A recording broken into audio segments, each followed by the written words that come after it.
కథ చెప్పుకోవాలంటే అంబరీషుడు తండ్రి గురించి చెప్పుకోవాలండి. ఎవరు వీళ్ళంతా అంటే వైవస్వత మనువు యొక్క కుమారుడి పేరు నభగుడు. దీర్ఘం లేని నా, నా అంటామే ప్లెయిన్ నా అనమాట. నభగుడు అంటారు. వైవస్వత మనువు యొక్క పుత్రుడు నభగుడు. ఆ నభగుని పుత్రుడు నాభాగుడండి. తండ్రికి దీర్ఘం లేదు, కొడుకుకు దీర్ఘం ఉంది. నాభాగుడు అంటే ఏమి భాగం లేనివాడు అని.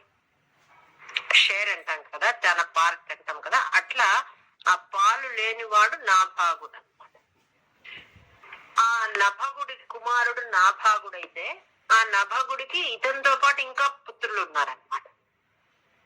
ఈ నాభాగుడు విద్యాభ్యాసానికి గురుకులానికి వెళ్ళి చాలా కాలం రాలేదటండి. దాంతో ఈ అన్నదమ్ములు ఏం చేస్తున్నారు, మిగిలిన వాళ్ళు ఆస్తినంతా కూడా తమ్ముడికి పెట్టకుండా వీళ్ళే పంచుకొనేసేస్తున్నారండి. చాలా కాలం తర్వాత నాభాగుడు విద్యనంతా పూర్తిగా అభ్యసించి ఇంటికి వస్తాడనమాట. వచ్చినాక చూస్తాడు వీళ్ళు ఎవరికి వాళ్ళు పంచుకుంటాడు అన్నదమ్ముడు. వాళ్ళని అడుగుతాడు, నా షేర్ ఏముంది, నా భాగం ఏది అని అడుగుతాడు. అడిగితే నీ భాగం నీ తండ్రే అని చెప్తారండి. మేము పనిచేసుకున్నాము, నీ భాగం వచ్చి నీ తండ్రి మాత్రమే అని. నీకు కావాలంటే మీ నాన్నని అడుగుపోమని చెప్తారండి. తండ్రి దగ్గరికి పోయి ఏం విషయం అని అడుగుతారండి. అడిగితే అప్పుడు చెప్తాడు, నీకు మిగిల్చకుండా నీ అన్నదమ్ములు ఇలా తీసేసుకున్నారు, అయినా పర్వాలేదు నాన్న, నువ్వు వాళ్ళ మాటలు పట్టించుకోవద్దు, నేను విడిగా ఉంటానని చెప్తాడండి తండ్రి. అంటే లేదు లేదు నువ్వు నా దగ్గరే ఉండు నాన్న అని పెట్టుకుంటాడండి. షేర్ ఇవ్వకపోయినా కూడా తండ్రిని తన దగ్గరే పెట్టుకొని చూసుకుంటూ ఉంటాడు. ఎవరు, నాభాగుడు. తండ్రికి బాధ అనిపిస్తుంది. అతను ఒక మాట చెప్తాడనమాట. ఇక్కడికి దగ్గరలో ఒక యాగం జరుగుతోంది. అంగీరస గోత్రజులైన బ్రాహ్మణులు ఒక యాగం చేస్తూ ఉన్నారు, నువ్వు అక్కడికి వెళ్ళు అని చెప్తాడండి. ఎందుకోసం చెయ్యాలి అంటే వాళ్ళు ఒకానొక విషయంలో ఎట్లా ఈ యాగాన్ని కంప్లీట్ చేయాలని తికమక పడుతూ ఉన్నారు. నువ్వు వాళ్ళ దగ్గరికి వెళ్ళి ఈ వైశ్వదేవానికి సంబంధించిన కొన్ని సూక్తాలు నువ్వు అక్కడికి వెళ్ళి పఠించు, వాళ్ళ పని సులభం అవుతుంది. తర్వాత వాళ్ళు ఎందుకోసం చేస్తున్నారు అంటే స్వర్గ ప్రాప్తి కోసం చేస్తున్నారు ఆ యాగం. నీవు వాళ్లకు ఏదైతే ఆ యజ్ఞ కర్మ గురించి వాళ్ళకు సరైన అవగాహన లేదు, నీవు వాళ్లకు హెల్ప్ చెయ్యి, దాంతో వాళ్ళ పని సులభం అవుతుంది. యాగం అయిపోయిన తర్వాత ఆ మిగిలిన ధనాన్ని వాళ్ళు అక్కడున్న ఋత్విక్కులకు ఇచ్చేస్తారు, నీకు అలా దొరుకుతుంది, వెళ్ళమని చెప్తాడండి.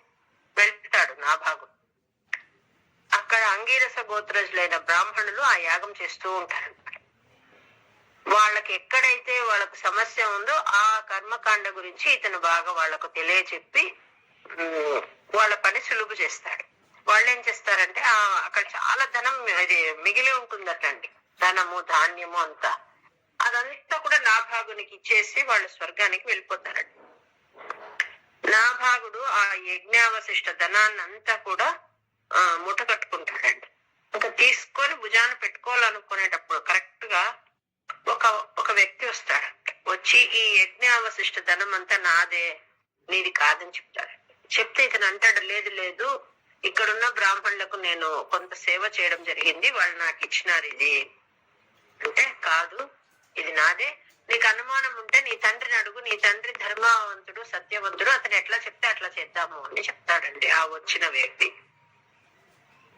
సరే అని నాభాగుడు అదంతా మోసుకుని తండ్రి దగ్గరికి వెళ్తాడు. ఇతన్ని కూడా తీసుకుని వెళ్తాడు. తండ్రికి చెప్తాడు, నాన్న ఇట్లా ఇచ్చినారు వాళ్ళంతా, కానీ ఒక వ్యక్తి వచ్చి ఇది నాదే అంటున్నాడు, ఏం చెయ్యాలి అని అంటే అతను చెప్తాడండి, పూర్వము దక్ష ప్రజాపతి చేసే యజ్ఞంలో ఈ యజ్ఞావశిష్ట ధనం ఏదైతే ఉంటుందో అదంతా మహాదేవుడికే చెందుతుందని చెప్పినాడు, కాబట్టి అదే ప్రమాణము, నిన్నట్లా అడిగినాడు అంటే అతను మహాదేవుడే అయి ఉంటాడు అని చెప్తాడండి. చెప్తూనే నాభాగుడు ఏం చేస్తాడంటే, ఇంత కష్టపడినాను నేను, ఇక్కడ నాకు షేర్ రాలేదు, అక్కడ వెళ్ళి నేను కష్టపడితే అక్కడ రాలేదు, ఇతను ఎవరికో ఇమ్మంటున్నావు కదా అని తండ్రిని అడగలేదండి. వెంటనే తనతో పాటు వచ్చిన పురుషుణ్ణి పరమశివుడు అది గుర్తించి చాలా సంతోషపడి ఆ మోసుకొచ్చిన చాలా తీసుకొచ్చింటాడటండి. అదంతా కూడా అతనికి ఇచ్చేస్తాడు. ఆ ధనాన్ని, వస్తువులను అదంతా ఇచ్చేసి, ఈ యజ్ఞ వస్తువులన్నీ మీవే తీసేసుకోండి, మా నాన్న ఇది మీకే చెందిందని చెప్పినారు, నా తప్పు క్షమించండి అని అడుగుతాడు. ఆ వచ్చిన వ్యక్తే పరమశివుడు. అతను చెప్తాడు, మీ తండ్రి కరెక్ట్ మాట చెప్పినాడు, యథార్థాన్ని చెప్పినాడు, నీవు కూడా ఆయన మాటను విన్నావు, సత్యసంధుడవైనావు, కాబట్టి ఇదంతా నీకే తీసేసుకో, నాకొద్దు, నిన్ను పరీక్ష చేయడానికి వచ్చినానని చెప్పి ఆ ధనమంతా ఇచ్చేస్తాడండి. నీకే పెట్టుకోమని, దాని జతకి ఇంకా చాలా ఇస్తాడట. ఇచ్చి ఒక వరాన్ని కూడా ఇస్తాడనమాట. ఏమని అంటే, బ్రహ్మ జ్ఞానం అంతా ఇంకా నీకు బాగా వచ్చేటట్లుగా నేను అనుగ్రహిస్తున్నాను అంటాడు. అంటే వేదార్థం అంతా కూడా నీకు బాగా అర్థమయ్యేటట్లు, మంత్రవేత్త అయ్యేటట్లు నీకు వరమిస్తున్నానని చెప్పి ఆయన అంతర్ధానం అయిపోతాడు. ఎవరు? మహాదేవుడు. ఇది నా భాగుని వృత్తాంతం అండి. నాకు దీర్ఘం ఇస్తే నా భాగుడు. ఇది ఎంత ముఖ్యము అంటే, ఇట్లా ప్రాతకాల సమయంలో కానీ సాయంకాలం పూట కానీ ఇతని గురించి మనం అలా తలుచుకుంటేనట మనకు కూడా వేదార్థము కొంచెం అర్థమవుతుంది. ఇంకా వేదం చదువుకునే వాళ్ళకైతే ఇంకా బాగా అర్థమవుతుందట, మంచి పాండిత్యం వస్తుందట. అంతేకాకుండా ఆత్మజ్ఞానం కోసం తపన పడే అట్లాంటి వాడు దీన్ని స్మరిస్తే అదే అతనికి ఆత్మజ్ఞాని అవుతాడు అని చెప్తారు. ఇది నాభాగుడి గురించి చెప్పే విషయం. అట్లాంటి గొప్పవాడైన నాభాగుని కొడుకు అంబరీషుడు. మనం ఇప్పుడు చెప్పుకోబోయేది అంబరీషుడి కథ. ఇంత గొప్పవాడు, చక్కగా పాలన చేసినాడు నాభాగుడు. అతనికి మంచి దైవభక్తి సంపన్నుడైన భాగవతోత్తముడు కొడుకైనాడు. ఇంకా అంబరీషుడి గురించి చెప్పే పనే లేదన్నమాట. గొప్పవాడు, ఎట్లా అపరాధం చేసినా కూడా వాళ్ళకు కూడా ఉపకారం చేయాలనుకునే అంత గొప్పవాడు. అతని సాధన ఎంత తీవ్రతరం ఉందంటే, ఎవరైనా శాపం ఇస్తే కూడా అతనికి అంటదటండి. ఎన్ని ఉపద్రవాలు వచ్చినా అతను తొణకడట. అంత గొప్ప వ్యక్తిత్వం అతని. ఇతను ఎట్లా ఉండే ఇతను పాలించేటప్పుడు అంటే, 7 ద్వీపాలతో ఉన్న భూమండలాన్నంతా పాలించేవాడట. ఇంకా సిరి సంపదలకైతే అంతు లేదట. అంత గొప్ప వైభవంతో ఉన్నాడు. ఉన్నా కూడా ఇతని భావం ఎట్లా ఉంది అంటే, ఇవన్నీ అశాశ్వతాలనే భావన. ఆ రాజ్యలక్ష్మి కావచ్చు, ధనలక్ష్మి కావచ్చు, ఏదైనా ఆ సిరి సంపదలన్నిటినీ అశాశ్వతమని భావించేవాడట. ఎందుకు అంటే, ఇవన్నీ మనిషిని నరకయాతనలో పడేస్తాయి, ఆ ఉచ్చులో పడిపోతారు అనే భావనట. మరి ఏమిష్టం అతనికి అంటే, ఆ పరమాత్మ యందు చాలా భక్తి అటండి. అతను ఈ విశ్వాన్ని ఒక ధూళికణంగా భావించేవాడట. ఎప్పుడు నిరంతరము ఆ కృష్ణుని పాదకమలాల ఎందే మనసు పెట్టి, ఎప్పుడు ఆయన గుణగణాలను తలుచుకుంటూ పాడుకుంటూ కావచ్చు, ధనలక్ష్మి కావచ్చు, ఏదైనా పాలించేటప్పుడు అంటే 7 ద్వీపాలతో ఉన్న భూమండలాన్నంతా పాలించేవాడట. ఇంకా సిరి సంపదలకైతే అంతు లేదట. అంత గొప్ప వైభవంతో ఉన్నాడు. ఉన్నా కూడా ఇతని భావం ఎట్లా ఉంది అంటే, ఇవన్నీ అశాశ్వతాలనే భావన. ఆ రాజ్యలక్ష్మి కావచ్చు, ధనలక్ష్మి కావచ్చు, ఏదైనా ఆ సిరి సంపదలన్నిటినీ అశాశ్వతమని భావించేవాడట. ఎందుకు అంటే, ఇవన్నీ మనిషిని నరకయాతనలో పడేస్తాయి, ఆ ఉచ్చులో పడిపోతారు అనే భావనట. మరి ఏమిష్టం అతనికి అంటే, ఆ పరమాత్మ యందు చాలా భక్తి అటండి. అతను ఈ విశ్వాన్ని ఒక ధూళికణంగా భావించేవాడట. ఎప్పుడు నిరంతరము ఆ కృష్ణుని పాదకమలాల ఎందే మనసు పెట్టి, ఎప్పుడు ఆయన గుణగణాలను తలుచుకుంటూ పాడుకుంటూ, తరువాత తన రాజమహల్లో ఆ దేవతా మందిరాన్ని వేరెవ్వరిని రానిచ్చేవాడు కాదండి. ఇతనే శుభ్రపరచుకోవడం గాని, పూజ చేయడం కానీ అన్ని ఇతనే చేసుకునేవాడు.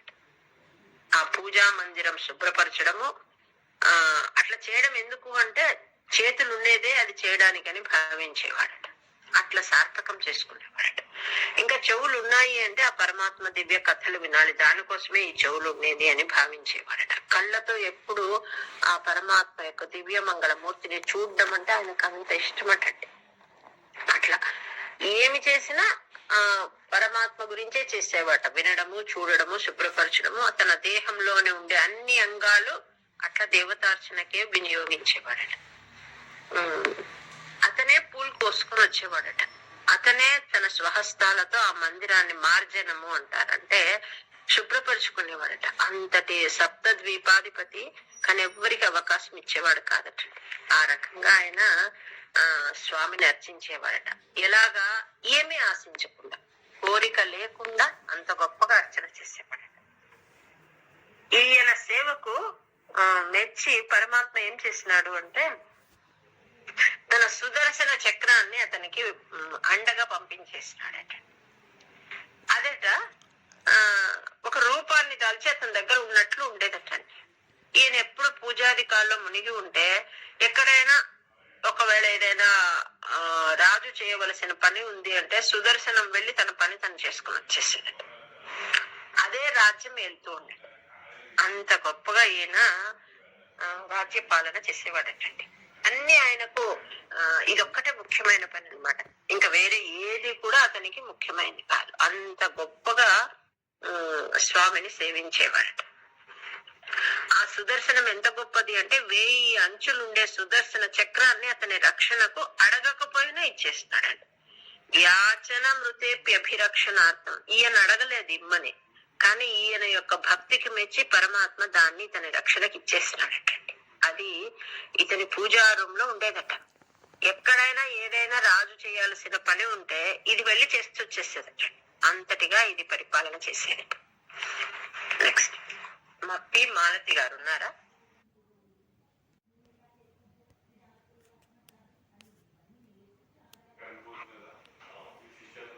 అన్ని చాలా చాలా భక్తి పరాయణుడు కదండి. ఎక్కడెక్కడ భక్తులు ఉన్నారో వాళ్ళ సేవ చేయాలని ఇష్టపడేవాట. వాళ్ళనంతా తన నగరానికి పిలిపించుకునేవాడట. తర్వాత ఎప్పుడు యజ్ఞాలు చేసేవాడట. ఈ పెద్ద పెద్ద మహర్షులంతా కూడా ఈ అంబరీషుడి దగ్గర వచ్చి ఈయన యొక్క భక్తికి మెచ్చి వాళ్ళు ఎక్కడో అరణ్యాల్లో తపస్సు చేసుకునే వారు వచ్చి ఈయన దగ్గర ఉండేవాళ్ళట. అంటే అక్కడికన్నా కూడా ఈయన సాంగత్యం ఆ గొప్ప గొప్ప ఋషులకు ఇష్టమయ్యేది. వశిష్ఠుడు, గౌతముడు వీళ్ళంతా కూడా అలా వచ్చి వీళ్ళ దగ్గర ఉండేవాళ్ళట. వాళ్ళ పర్యవేక్షణలో ఈయన గొప్ప యాగాలు చేసినాడట. అశ్వమేధ యాగాలు, బోలెడు అశ్వమేధ యాగాలు చేసి ఆ యజ్ఞ పురుషుణ్ణి ఆరాధించేవాడట. ఇలాంటి క్రమంలో ఆయన అశ్వమేధ యాగాలు చేస్తుంటేనట ప్రజలు కానీ ఆ సదస్సులు కానీ ఋషులు కానీ మిగిలిన వాళ్ళంతా ఎట్లా ఉండేవాళ్ళు అంటే వాళ్ళు కూడా ఆ యజ్ఞం చేసే కర్తలా అన్నంత ఆనందంతో అంత గొప్పగా ఉండేవారు. మంచి ఆభరణాలు, మంచి వస్త్రాలు, పట్టు వస్త్రాలన్నీ ధరించి అందరు అందులో పార్టిసిపేట్ చేసేవాళ్ళట. దేవతలు కూడా పార్టిసిపేట్ చేసేవాళ్ళట. అంటే దేవతలు అతడు చేస్తున్న ఈ యజ్ఞ కార్యక్రమాలు చూడ్డానికి వచ్చి అక్కడున్న ప్రజలు సదస్సులతో పాటు వాళ్ళు కూడా ఉండేవారు. అంటే అంత గొప్పగా ఈయన దేశ ప్రజలను చూసుకునేవాడట. వాళ్ళందరూ కూడా పరమానందంతో భక్తులయ్యి అతను చేసే కార్యక్రమాల్లో పాలు పంచుకునేవారు. ఒకసారి ఆయన ఏమనుకున్నాడంటే ఏకాదశి ఉపవాసం చేయాలని అనుకున్నాడండి. ఆల్రెడీ చేస్తూ ఉన్నాడు. తను చేస్తూ తన దేశంలో ఉన్న ప్రజలందరితో చేయించాలనుకున్నాడు. అట్లా ఏదైనా ఒకటి చెయ్యాలంటే ఫస్ట్ శారీరక, వాచక, మానసిక తపస్సు వలన ఫస్ట్ ధర్మాచరణ చేస్తూ మనస్సుని సంసిద్ధం చేసుకుంటూ ఉన్నాడు. అది చేసుకుని అందరినీ ఒక నది తీరానికి తీసుకెళ్ళాడండి. తీసుకువెళ్ళి అక్కడ కూర్చొని ఈ ద్వాదశి వ్రతము అంటారు. ఏకాదశిని ద్వాదశి వ్రతము అంటారు. అంటే ఏమి ఏకాదశి వ్రతం అంటే నవమి, దశమి, ఏకాదశి ఈ 3 తిథులలో కలిపి చేసేది ఆ వ్రతం. అంటే ఆ ముందు 2 రోజులు కూడా ఏకభుక్తమే చేయాలన్నమాట. చేసి ఏకాదశి రోజు పూర్తి ఉపవాసం ఉండే అట్లాంటి వ్రతాన్ని తనతో పాటు తన రాజ్య ప్రజలందరితో కూడా చేయించేవాడటండి. అది బలవంతంగా చేయించినా వాళ్ళు కూడా అంత తృప్తిగా చేసేవాళ్ళట. అట్లా బ్రాహ్మణులందరినీ పిలిపించి వాళ్లకు గొప్ప గొప్ప దానాలన్నీ చేసి, ఆ దానాలట యమునా తీరంలో ఉండే మధువనంలో 1 సంవత్సర కాలం చేసినాడటండి. అట్లాగే సుదర్శనం వెళ్లి రాజ్య పాలన చేస్తూ ఉంటే ఈయన ఈ తపస్సు, ఈ వ్రతాలన్నీ చేసుకునేవాళ్ళు. వాళ్ళందరికీ పిలిపించిన బ్రాహ్మణులందరికీ కూడా మంచి ఆ ద్వాదశి రోజున మంచి భోజనం పెట్టించేవాడట, ఉపవాసం చేసిన మర్రోజు. తర్వాత 60 కోట్ల పాడి ఆవులను దానం ఇచ్చినాడట. ఎవరికి? బ్రాహ్మణులకు. ఈ వ్రతంలో భాగంగా ఆ గోవులకట బంగారు తొడుగులు ఉన్నాయట, కొమ్ములకు వెండి అలంకారాలు ఉన్నాయట, ఆ గిట్టెలకంతా లేక దూడలు ఉన్నాయట. మంచివి ఇచ్చినాడటండి. వాళ్ళకు సమృద్ధిగా పాలిచ్చి అట్లాంటివి, సాధు స్వభావం కలిగినట్లాంటివి. ఆ పాలను పిండుకునేకి మంచి బంగారు పాత్రలు కూడా ఇచ్చినాడట. అట్లా బంగారు వెండి పాత్రలు పాలు పిండుకోవడానికి ఇచ్చినాడట. ఆ గోవులన్నీ ఆ బ్రాహ్మణుల ఇళ్లకు పంపించేసినాడంట, వీళ్ళకు కష్టం ఉండకూడదని. అంత బాగా అక్కడ చేసుకుంటూ ఉన్నాడండి. సద్వాదశీ వ్రతమథో భవదర్శనార్థం వర్షం దధౌ మధువనే యమునోపకంఠే పత్న్యా సమం సుమనసా మహతీం వితన్వన్ పూజాన్ ద్విజేషు విసృజన్ పశు 60 కోటిం.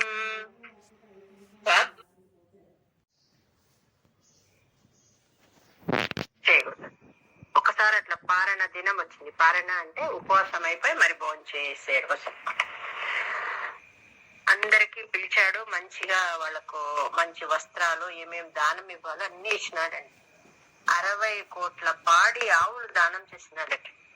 వాటికి బాగా అలంకరించిన గోవులు, ఆ బంగారు తొడుగులు ఉన్నాయట ఆ కొమ్ములకు, అట్లాంటివి. తర్వాత మంచి వస్త్రాలు ఇచ్చినాడు, లేగ దూడలు ఇచ్చినాడు. తర్వాత పాలు పిండుకోవడానికి పాత్రలు కూడా ఇచ్చినాడు. అవన్నీ వాళ్ళ ఆ బ్రాహ్మణుల ఇళ్లకు పంపించేసినాడు. వాళ్ళంతా చాలా సంతోషపడ్డారటండి ఈయన చేసిన దాన ధర్మాలకంతా.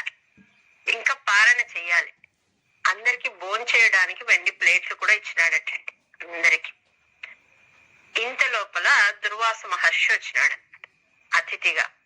ఆయనకు సంతోషం వేసింది. పిలవకుండా వచ్చినాడు కదా, మంచి సమయానికి వచ్చినాడని ఆయనకు స్వాగత సత్కారం చేసి మర్యాద చేసి భోజనానికి లేమని పిలిచినాడు అనమాట. అంబరీషుడు ఏం చేసినాడు, తన శిష్యులతో వచ్చినాడు, చాలా మంది శిష్యులతో.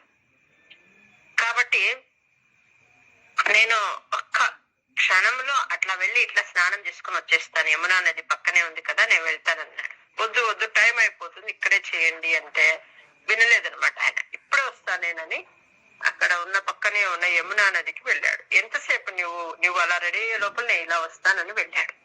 కానీ నీటిలో మునిగేటప్పటికి అతను అదొక ఏమంటారు, ఒక ట్రాన్స్ లో, ఒక ఆనందంగా ఉండిపోయి రాలేదండి. కొంచెం టైం ఎక్కువ తీసుకున్నాడు. ఇక్కడ ఈయనకు ధర్మ సంకటం అనమాట. అంటే ఇప్పుడు వెంటనే పాలన చెయ్యకపోతే ఆ చేసిన వ్రతం అంతా వేస్ట్ అయిపోతుంది కదా.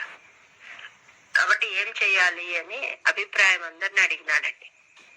అందరూ చెప్పడానికి భయపడ్డారట. ఎందుకంటే దుర్వాసుడు మళ్ళీ వచ్చి కనుక్కొని ఏదైనా శపిస్తాడేమో అని. అప్పుడు అతని భార్య చెప్పిందటండి, ఏమని, నీవు తాగితే అక్కడ పాలన చేసినట్టే అవుతుంది, పాలన చేసినట్టే, నీవు మంచినీళ్లు తాగితే అక్కడ పాలన చేసినట్టే అవుతుంది. నిర్జల వ్రతము అంటారు, అంటే జలము కూడా తీసుకోకుండా ఉపవాసం ఉంటారు. ఉపవాస విరమణ చేయడము జలముతో. మనం గీతా ప్రస్థి ఫాలో అయ్యే దగ్గర బ్రాహ్మణులు చెప్పారు అని వస్తుంది. కానీ కొన్ని చోట్ల అతని భార్య అలా చెప్పింది అని వస్తుందండి కొన్ని భాగవతాల్లో. అతను ఆలోచించినాడు, ఇదే మంచిదని చెప్పి కొంచెం తీర్థం తీసుకున్నాడండి. దానివల్ల వ్రతభంగం ఉండదు, అతిథి వచ్చే వరకు వెయిట్ చేయొచ్చు అని అనుకుని, ఇది శృతి వాక్యము అని ఆమె చెప్తుందనమాట భార్య. సరే అని చెప్పి ఆయన ద్వాదశి నాడు ఆ తీర్థాన్ని తీసుకొని వ్రత పాలన చేసినాడు. అంతే. తీర్థం అంటే ఏమి, మనం గుళ్ళో తీసుకుంటాం కదా తీర్థం, వల్ల అంత తీర్థం.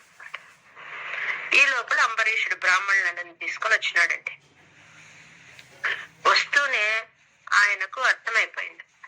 ఆ తన యోగ దృష్టితో చూస్తున్నాడు, మహారాజు పారణం అయిపోయింది అయింది. చాలా కోపం వచ్చేసింది ఆయనకు. అంటే నన్ను ఉండమని చెప్పి నాకు మర్యాద చేయకుండా, నేను తినకుండా నువ్వు తినేసినావా అని ఆయన చెప్పబోతుంటే వినిపించుకోలేదు అనమాట. కోపంతో తన జుట్టు నుంచి కొంత జుట్టుని ఇలా పీకి ఇలా వేశాడనమాట. దానిలో నుంచి ఒక భూతం ఆవిర్భవించింది. నువ్వు ఎంతటి తప్పు పని చేసినావు, నన్ను పిలిచి నువ్వు నాకు మర్యాద చేయకుండా ఇలా చేస్తావా, నువ్వు క్షమార్పుడవు కాదని చెప్పి తన శిరస్సు నుంచి ఒక జడ, అంటే వాళ్ళకి చూటం ఉంటుంది కదా, ఒక జడని ఇట్లా లాగేసి నేలకేసి కొట్టేటప్పటికి అందులో నుంచి ఒక కృత్య అంటారు, అది వచ్చేసింది. ఒక భూతం అనుకోండి. అది వెంటనే రావడం ఏం చేసింది, అంబరీషుడి పైకి వెళ్తోంది. భూమిని కంపింపజేసి అంత ఉందట దాని పాదఘట్టాలు కూడా. అలాంటి కృత్య అది. ఆ చూసి కూడా ఎంత మాత్రం భయపడలేదు. ఎవరు? అంబరీషుడు. అతను రాజర్షి అన్నమాట. అంటే రాజుగా ఉండి కూడా ముని లాంటి జీవితం గడిపేవాడు రాజర్షి. అతను భయపడలేదండి. హాయిగా పరమాత్మను అలా కళ్ళు మూసుకొని ధ్యానిస్తూ ఉన్నాడు. ఎప్పుడైతే అది ఇతని మీదకి వస్తోందో, ఆల్రెడీ సుదర్శన చక్రాన్ని పంపి ఉన్నాడు కదా శ్రీమన్నారాయణ ఇతని రక్షణకని, అది ఏం చేసిందంటే వెంటనే అలా ఆ కృత్యం మీదకి వచ్చేసిందండి. ఆ కృత్యం దాన్ని తప్పించుకుంటోంది కదా. కృత్యను ప్రయోగించి పడిన ప్రయాస అంతా వేస్ట్ అయిపోయింది. ఏమి చేయలేక ఈయన పైనకి వచ్చేసింది రివర్స్. అంబరీషుని పైకి వెళ్ళాలని ప్రయోగం చేసిన కృత్య, ఆ చక్రం సుదర్శన చక్రం దాని పైకి వచ్చేటప్పటికి ఆ కృత్య ఏం చేసింది అంటే ఇతన్ని ఇది చేస్తోంది అనమాట. ఎవరు? మన దుర్వాసుని పైకి వస్తోంది. భయంతో ఆయన ప్రాణాలు దక్కించుకోవాలని అన్ని చోట్లకు పరిగెత్తుతూ ఉన్నాడట. మొదట వెళ్ళింది ఆ కృత్యను సంహరించేసింది ఆ సుదర్శన చక్రం. తిరిగి ఈయన పైకి వస్తుంది అన్నమాట. దాన్ని తప్పించుకోలేక అన్ని చోట్ల తిరుగుతూ ఉన్నాడు. భయపడుతూ ఉన్నాడు, ఎలా దీని నుంచి నేను తప్పించుకోవాలి అని వెంట పడుతోందట. నెక్స్ట్ 7వ శ్లోకం. ధావన్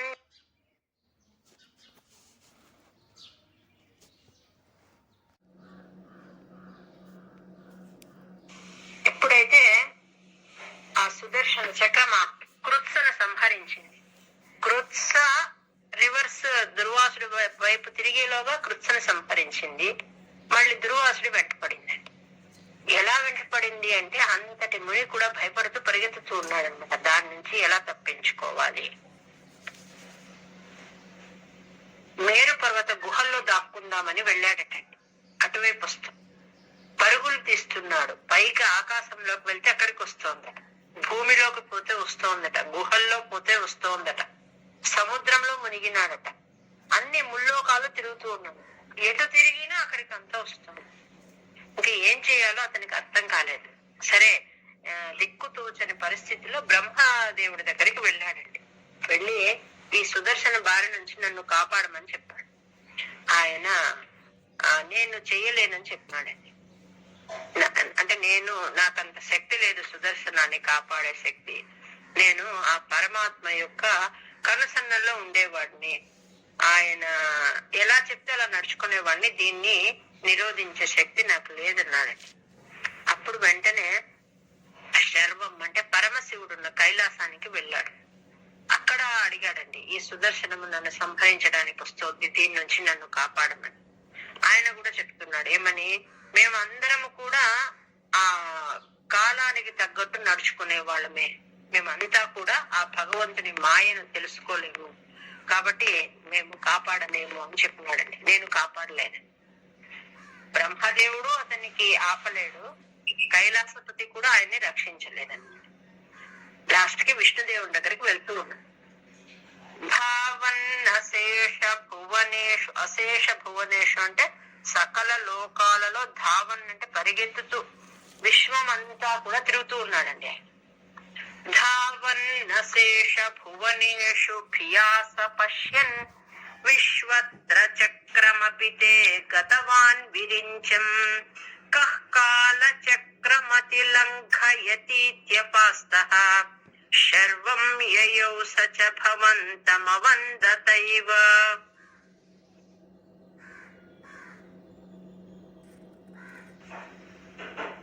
విరించి అంటే బ్రహ్మాండి, అక్కడికి వెళ్ళాడు, కుదరలే.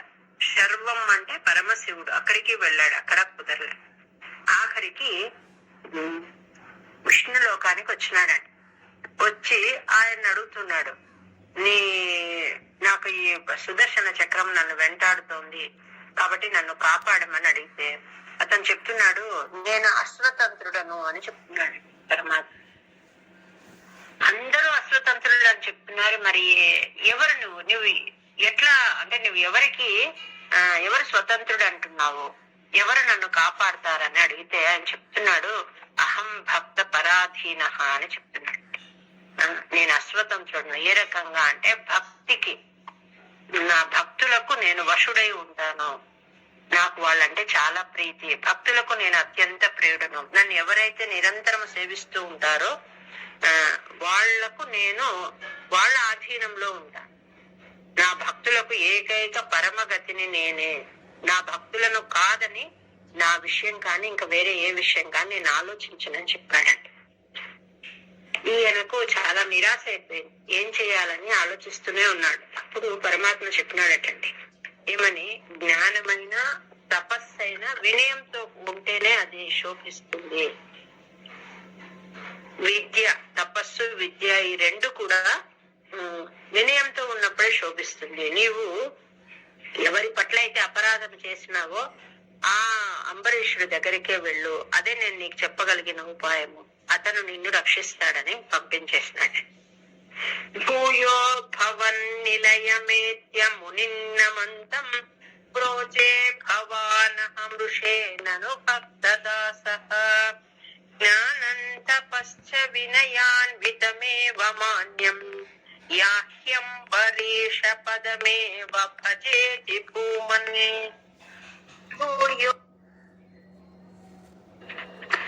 ఓకే, ఇంకా దుర్వాసుడు ఏం చేసినాడు, మరి పరుగు పరుగున అంబరీషుడి దగ్గరకు వచ్చినాడు. వచ్చి అతని పాదాలపై పడ్డాడట. అంబరీషుడు చాలా బిడియపడ్డాడట. మీరు మునులు, మీరు ఇలా చేయకూడదని ఆయన్ను లేవనెత్తినాడట. లేవనెత్తి ఆ సుదర్శనం వస్తోంది కదా, ఆ సుదర్శన చక్రాన్ని స్తుతిస్తూ ఉన్నాడట. మనము నారాయణ కవచంలో చెప్పుకున్నాం, ఆయుధాలన్నిటినీ వర్ణించుకున్నామండి. అంటే ఆయుధం వేరు, పరమాత్మ వేరు కాదు, ఆయన యొక్క ఒక అంశ ఆయుధాల్లో ఉందని చెప్పుకున్నాం. అట్లా ఆ సుదర్శనాన్ని అంతా స్తుతిస్తూ ఉన్నాడు. అంటే నీకు శ్రీమన్నారాయణుడికి నీ పైన చాలా ప్రీతి ఉంది, నువ్వు చాలా శక్తిమంతుడవు, నీకు వేల కొలది అంచులు ఉన్నాయి నీకు, అవన్నీ ఎట్లాంటి వాళ్లను, ఎట్లాంటి అస్త్ర శస్త్రాలను కూడా నీవు నిర్వీర్యం చేస్తావు, జగద్రక్షకుడు ఈ బ్రాహ్మణుడిని రక్షించు అని చెప్పి అంబరీషుడు ఆ సుదర్శనాన్ని వేడుకున్నాడండి.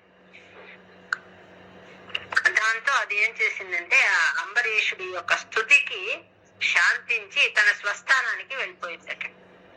కనిపించకుండా అక్కడ ఉండి ఆయన రాజ్యాన్ని పాలిస్తుంది. ఎలా పాలిస్తుంది అలాగా అని మనకు మొదట్లో డౌట్ వచ్చి ఉంటుంది. ఆయన అడగకుండానే నారాయణుడు సుదర్శనాన్ని ఇచ్చినాడు, ఈయన పూజాధికాల్లో ఉంటే సుదర్శన చక్రమే పరిపాలన చేసేది అని చెప్పాను. చాలా మందికి డౌట్ వచ్చి ఉంటుంది, అది ఎట్లా పరిపాలన చేస్తుంది అని. ఇప్పుడు చూడండి, దుర్వాసుడు ఒక కృత్యను సృష్టించి దాన్ని అతని మీదికి పంపంగానే పిలవలేదు అంబరీషుడు, నారాయణ్ణి పిలవలేదు, సుదర్శన చక్రాన్ని పిలవలేదు. ఆయన పరమాత్మని ధ్యానిస్తూ అలా ఉన్నాడు. ఆ సుదర్శనమే వచ్చి ఆయన్ని కాపాడు. ఈ రకంగా ఆ రాజ్యభారం అంతా అదే చేసేదట. రాజు ఏమేం పని చేస్తాడో ఆ పని అంతా సుదర్శన చక్రం చేసేదట. ఇది మళ్ళీ మళ్ళీ కూడా ఈ టాపిక్ మనకు రాగ్రాన్ వస్తుంది, నెక్స్ట్ కూడా గుర్తుపెట్టుకోండి. అది తన స్వస్థానానికి పోయిందనమాట.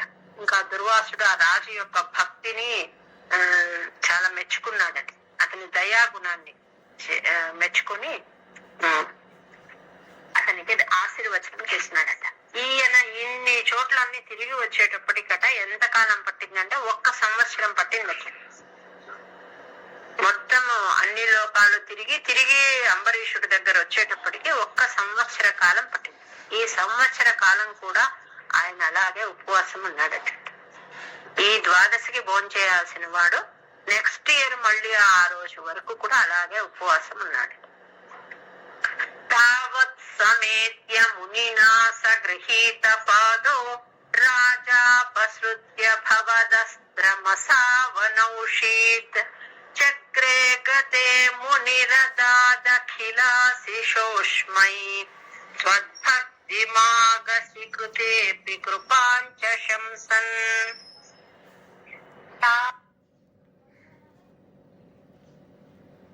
కృతేపి కృపాంచ శంసన్ అంటే కృతేపి అంటే కృత్యాను సృష్టించి ఒక అపరాధం చేసినప్పటికీ కూడా కృపాం అపకారం చేసినా కూడా దయను చూపిస్తూ చూపించిన అంబరీషుణ్ణి అతని భక్తిని పొగిడినాడటండి. అఖిల ఆశిష అన్ని రకాల ఆశీర్వచనాలు అట్లా 1 సంవత్సర కాలం ఎదురు చూస్తున్నాడండి నిరాహారుడై. నీరు మాత్రమే తాగి ఆ దుర్వాసముని యొక్క రాక కోసం ఎదురు చూస్తూ ఉన్నాడు. ఆయన వచ్చిన తర్వాత ఆ చక్రాన్ని ఉపసంహరింప చేసినాడు స్తుతించి. తర్వాత ఆయనకు మంచి విందు భోజనం పెట్టినాడటండి. చక్కగా అతను భోజనం చేసినాక అతన్ని సాగనంపి సాధు సంభోజ్య అంటే ఆ ముని తినగా మిగిలిన ఆహార శేషాన్ని భుజించినాడు. తినగా మిగిలింది అంటే ఎంగిలి తిన్నాడు అని కాదు అర్థము. మొదట వారికి పెట్టి తర్వాత తిన్నాడు అని. మనం ఒక గిన్నెలో వండుకున్నప్పుడు మనం ఫస్ట్ తినేస్తే అది ఎంగిలి అయినట్టు లెక్క. అంటే మనం ఎవరన్నా పెద్దవారిని భోజనానికి పిలిస్తే వాళ్ళకు పెట్టినాక మనం తినాలి. ఇక్కడ అర్థం అనమాట. సాధు సంభోజ్య అంటే ఆ ముని తినగా మిగిలిన ఆహార శేషాన్ని తాను తిన్నాడు. ఆ ఋషిని ప్రసన్నం విసృజన్ ఆయన్ని మంచిగా సాగనంపినాడు.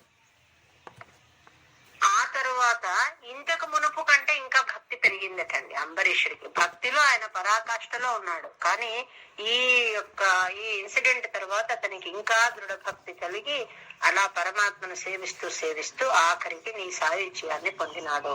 అట్లాంటి గురువాయూరపురదేవ నన్ను కాపాడు అని భట్టాద్రి వేడుకుంటూ ఉన్నాడు. రాజా ప్రతీక్ష్య మునిమేక సమామనాశ్వాన్ సంభోజ్య సాధుతం ఋషిం విసృజన్ ప్రసన్నం భుక్త్వా స్వయం త్వయి తతోపి దృఢం రతోభూత్ సాయుజ్యమాపచ సమాం పవనేశపాయాః.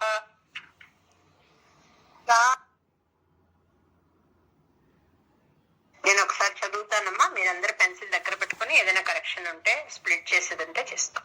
ఇంట్లో పెట్టుకోండి మీరు. 33 అంబరీషోపాఖ్యానము. దీని ఛందస్సు వచ్చి వసంత తిలక. వీటి అని రాసుకుంటే సరిపోతుంది. వసంత తిలక. వైవస్వతాఖ్యమనుపుత్ర నభాగ జాత నాభాగ నామక నరేంద్ర సుతోంబరీష. మొదటి లైన్ లో జాత తర్వాత చిన్న డాష్ ఉంది చూడండి. అట్లా ఉంది అంటే రెండో లైన్ ని దానికి కలపమని అర్థం. వైవస్వతాఖ్యమనుపుత్ర నభాగ జాత నాభాగ నామక నరేంద్ర సుతోంబరీష సప్తార్ణవావృత మహీదయితోపి రేమే త్వత్సంగిషు త్వయి చ మగ్నమనాః సదైవ త్వత్ప్రీతయే సకలమేవ వితన్వతోస్య భక్త్యైవ దేవన చిరాదభృతాః ప్రసాదం ఏనాస్య యాచనమృతేప్యభిరక్షణార్థం చక్రం భవాన్ ప్రవితతార సహస్రధారం సద్వాదశీ వ్రతమథో భవదర్చనార్థం వర్షం దధౌ మధువనే యమునోపకంఠే పత్న్యా సమం సుమనసా మహతీం వితన్వన్ పూజాం ద్విజేషు విసృజన్ పశు షష్టికోటిం తత్రాథ పారణదినే భవదర్శనాంతే దుర్వాససాస్య మునినా భవనం ప్రపేదే భోక్తుం ఋతశ్చ సనృపే క్షేత్రేణ పరార్తిశీలో మందం జగామయమునాం నియమాన్ విధాస్యన్. కొన్నిసార్లు నేను ఇప్పుడు పరార్తిశీలో అని ఉంది కదా, ఒక్కొక్కసారి పరార్తిశీల అని చెప్పి ఉంటానండి ఒక బ్యాచ్ లో. ఎప్పుడైనా అది శీల అన్నా శీలో అన్నా ఒకటే. అట్లాంటి చోట అప్పుడు రిపీట్ చేసే వాళ్ళ దాన్ని బట్టి ఒక్కొక్కసారి విసర్గ పెట్టి ఉంటాను. బాగా రిపీట్ చేయగలిగినప్పుడు షీలో అలా పెట్టింటాను విసర్గ లేకుండా. రెండు ఒకటే, ఎలా చెప్పినా తప్పలేదు. రాజ్ఞాథ పారణ ముహూర్త సమాప్తి ఖేదాత్ వారైవ పారణమకారి భవత్పరేణ ప్రాప్తో మునిస్తదథ దివ్య దృశా విజానన్ క్షిప్యన్ క్రుద్ధోద్ధృత జటో విదతాన కృత్యాం కృత్యాంచ తామసి ధరాం భువనం దహంతిం అగ్రేభివీక్ష్య నృపతిర్న పదాచ్చ కంపే త్వద్భక్త బాధమభివీక్ష్య సుదర్శనంతే కృత్యానలం శలభయన్ మునిమన్వధావీత్ ధావన్న శేష భువనేషు భియాస పశ్యన్ విశ్వత్ర చక్రమపి తే గతవాన్ విరించం కః కాల చక్రమతి లంఘయతీత్యపాస్తః శర్వం యయౌ స చ భవంతమవందతైవ భూయో భవన్నిలయమేత్య మునిన్నమంతం ప్రోచే భవానహమృషేనను భక్తదాసః జ్ఞానం తపశ్చ వినయాన్వితమేవ మాన్యం యాహ్యం వరీష పదమేవ భజేతి భూమన్ తావత్ సమేత్య మునినా స గృహీత పాదో రాజాపసృత్య భవతస్త్రమసావనౌషీత్ చక్రే గతే మునిరదాదఖిలాశిషోష్మై త్వద్భక్తిమాగసి కృతేపి కృపాంచ శంసన్ రాజా ప్రతీక్ష్య మునిమేక సమామనాశ్వాన్ సంభోజ్య సాధుతం ఋషిం విసృజన్ ప్రసన్నం భుక్త్వా స్వయం త్వయి తతోపి దృఢం రతోభూత్ సాయుజ్యమాప చ సమాం పవనేశ పాయాః. గోపికా జీవన స్మరణం. గోవింద గోవింద నారాయణ అఖిల గురో భగవన్ నమస్తే. 34, 35 2 దశకాలు కలిపి మొత్తం రామాయణాన్ని అంతా కూడా దానిలో పెట్టేస్తున్నారు. అంటే మనం ఈ 34, 35 2 దశకాలు చదివితే రామాయణం చదివిన ఫలితం ఖచ్చితంగా వస్తుంది. అలాంటిది ఇది 34 వచ్చి శ్రద్ధర. గీర్వాణైరక్ష్యమానో దశముఖ నిధనం కోసలే శృష్య శృంగే పుత్రీయామిష్టిమిష్ట్వా తదుషి దశరథక్ష్మాభృతే పాయసాగ్ర్యం తద్భుక్త్యా తత్పురంధ్రీష్వపి తిశ్రుషు సమం జాతగర్భాసు జాతో రామస్త్వం లక్ష్మణేన స్వయమథ భరతేనాపి శత్రుఘ్ననామ్నా. ఈ రకంగా ఉంటుంది. అఖిల గురో భగవన్ నమస్తే అని చెప్పు.